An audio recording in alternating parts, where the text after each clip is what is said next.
Hi, I'm Jason from Fitted Golf, where we continue to prove that it's your clubs. So today we have a really interesting story, and I wanted to invite Justin in to talk a little bit about his journey to golf. He came in as a client of ours. His story was so compelling as we were working, and he was sharing it with me, and I just wanted to get it down on video and share it and have other people hopefully be inspired by it. So welcome. Thanks for having me. Yeah, happy to have you here. I want to just invite you to maybe pick your story up from where you started. Yeah, so pretty much I was wakeboarding professionally and on the national team and competing at a very high level. I started competing at 3 years old, and I went to Worlds at 10 and started competing internationally throughout then. But at the age of 12, I went to the doctors because I was getting a lot of concussions and I was having headaches and all these things. And the doctor told me, don't worry about it. So I just went along, just beating my body up over and over again. I had recorded 23 concussions that were confirmed. I had this one really massive concussion, and my grades actually went down 20% overall. And that's when I started to notice, like, hey, this is actually something that's pretty big. Things didn't really make sense as much, and I was kind of confused and everything. And then I had another big fall at nationals where I was paralyzed for 7 hours, and I actually have permanent headaches to this day from it. I actually used to have like 2 to 3 nosebleeds a day for 3 years going on from this one incident. But I was really passionate about pushing my body, and so I just kept driving, kept doing it, and went to Florida and just kept getting more and more concussions to my brain. Literally would freeze my body into like a position where I physically couldn't do it. And I was like, okay, this is the time that I can't, when my body is physically not letting me do what I love to do. So in that moment, I was like, hey, I got to get out of this. I was struggling really bad with, first off, the concussions. Second was my memory was completely gone. I couldn't remember Christmases, things like that. And then I was trying to figure out what to actually push towards because I didn't have wakeboard. So then I went into firefighting because I was like, hey, that's a team atmosphere. There's always goals. You're saving people and helping people in another way. If I'm in pain, I'm not going to be happy. So if I can make other people happy, then I'm doing a service for the world. So that's why I went to firefighting. I did that for 3 or 4 years. And then our house had flooded while my wife was pregnant. And everything seemed to be going good.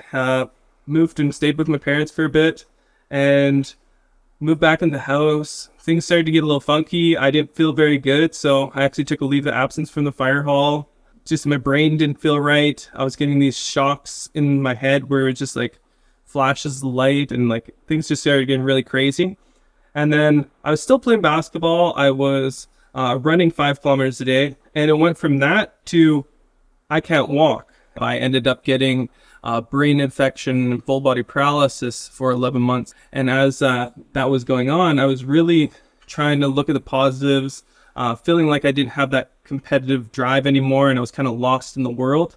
Once I had lost that, it felt like I lost my identity. I felt very closed off and alone. Running 5 kilometers a day to bedridden and not able to walk, I put on a lot of weight, gained over 80 pounds, and the doctors couldn't figure it out. No one seemed to have an answer. And it was weird because, well, I found out later, it was actually a fight or flight mechanic in your body. And then there's the next stage, which is called freeze. So when your body freezes, it's like if a gazelle is getting attacked by a lion, it turns off its nervous system so it doesn't feel the bites. And so my body was turning off my nervous system to actually stop the pain. So I didn't correlate the flood to that because we'd had these guys come in and said that they'd cleaned it out. Everything was supposed to be good. And found out it's this micromold that only affects people with concussion history, and it's only actually tested in like Sweden and like 2 other places that I found out. So it wasn't affecting my daughter or my wife or anything like that, just attacking me because I didn't have that immunity to this. So it was literally just running rampant in my brain, taking over. And so I only had about 10 to 30 seconds of movability before 3 to 6 hours of paralysis would happen. And that continued for 11 months while I tried to figure out what was going on. What was the journey to getting the diagnosis and figuring out what was happening? I actually went to this guy, and he was a functional neuroscientist. Did a bunch of blood work. And the best part was it wasn't covered by healthcare. So spending like $40,000 to go see this guy and do these different tests, and everything was pretty scary to invest in. But the cool thing was he went and did all these like brain scans. He gave me this medication to try, and it's supposed to get rid of mold. I went from one day, I couldn't walk, but I was feeling way more energy. So I'd go and do a workout, which would be like, hey, I'm walking to the couch and back, and then I'd get 3 hours of paralysis to 6 hours. And then I'd go and try to do another workout and do the same 3 hours to 6 hours. And so when you say you would do a workout, walking a short set of steps was a workout. And you're saying for sometimes up to 3 to 6 hours, your body wouldn't move in response to that effort. Mm-hmm. That's unbelievable. And you were navigating this journey while you had a newborn. Yes. And you had to give your house up to be able to fund everything that you were doing to try to get better, plus also get out of the house. That's just incredible. How would you describe a typical day when you were kind of at your lowest point? Well, my memory wasn't the best because I wasn't functioning fully, but this is, I try to just look at the positives and not look at the negatives so that I could get through each day. I was just really trying to focus on my daughter. My body was trying to shut down everything, and like my heart wasn't actually pumping properly with my muscle contractions, and it was like kind of painful. Whenever I had the paralysis, I don't know if anyone's watched the Inside Out movie. It was like I was in this body, it's pitch black, and I'm just this little person floating in the body, but nothing's responding. I felt like this little thought bubble inside, and like I'm just kind of stuck here, but I can't move. Each day when I was really bad, I try just to not go to the washroom as much as I can. My wife would bring me food because she was staying home with the newborn and taking care of me. And my daughter started walking at 10 months. So she was able to grab books and bring them to me. And then she'd come into bed, and our bed was only a foot off the ground because we didn't have a bed frame. And then she'd come bring me a book, and then I'd just read her like 30 books a day and just kind of just try and make it the next day. Just rinse and repeat until I got out of there. It's just amazing. From that point, and when you finally got a diagnosis that you started to improve, what were some of the milestones that you remember, and kind of how long did it take to achieve those milestones? It took you 4 months to walk 1 block. And then you said it was a couple of months later that you managed to... Yeah, July 16th was my first kilometer without a cane. First kilometer without a cane. Yeah. And then you said you managed 5 kilometers without... Yeah, like a jog 5 kilometers in September was that. So July, so 2 more months later you managed. You're laying in bed, you have a toddler now who's moving, and you're supposed to be dad and, you know, helping and contributing. What did you use to keep yourself moving? Well, it kind of goes back to when I was 16, when I got this really bad concussion, and I was thinking some terrible thoughts about why should I should even be living on this earth, because I was constantly in pain from the concussions. And I was coaching people all the time, and I wanted to help people and be someone to improve their life. So all my thoughts to that point had been trying to confirm this identity that I had made at 16 to help people. So in the bed while I was laying there, I needed to make sure to be there for my daughter. I know my brothers would definitely not be doing good if anything ever happened to me. So having brothers and wife and being able to support, as well as trying to help other people. So just constantly thinking to myself, not about me. Like, it doesn't matter how much you suffer. You've been suffering your whole life. So if you just push past the pain, you'll be able to help your family again. Because I don't want to have my wife, she's been supporting me too long, helping me through this journey, that I wanted to be some sort of rock that I wasn't. Instead, I was just this person that was getting pushed along on like life support pretty much.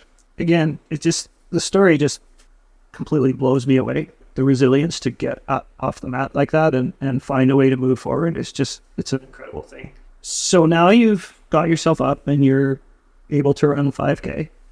And you talked to me a little bit when we were doing some fitting work about wanting to be able to run a marathon. Yeah, so from probably April on, I do a little bit of walking for a while, and then I eventually split up to workouts of like, hey, I'm going to try to lift some sort of weight, even if it's 5 pounds. I just kept pushing myself. And I got to the point where I think it was like November 6th or something, I ran 32 kilometers. And every day after that, I decided I was going to run 30 some kilometers. And I almost had this ability to turn off the pain, because he kind of learned how to from being constantly turning off and on the pain receptors from when I was getting the paralysis. So I was able to block that out in my head. I finished the marathon in 4 hours and 20 minutes and I think 18 seconds. And I was like, okay, I want to make 50 kilometers. That was my goal, because I didn't know how much more days I might be able to walk. I was scared that I might die any day. Let's talk a little bit about what you're doing and some of the coaching that you're offering. Yeah, for sure. Throughout this, I'd taken kinesiology, massage therapy, did firefighting, EMR, and I ended up losing over 80 pounds. Through this journey, I had taken all these courses for nutrition and personal training and hormones for men and women, and pretty much anything for chronic illnesses I try to dive into and just learn as much as I can to help myself. And then I realized I'm this athlete that's been literally in the sports world for health and fitness my entire life, and I couldn't figure out how to lose weight properly and do it healthily and feel good. I'm like, how is anyone supposed to be able to do this properly? So I was like, okay, I'm going to try to help as many people as I can. So I actually started doing nutrition coaching to start and morphed it more into personal training as well.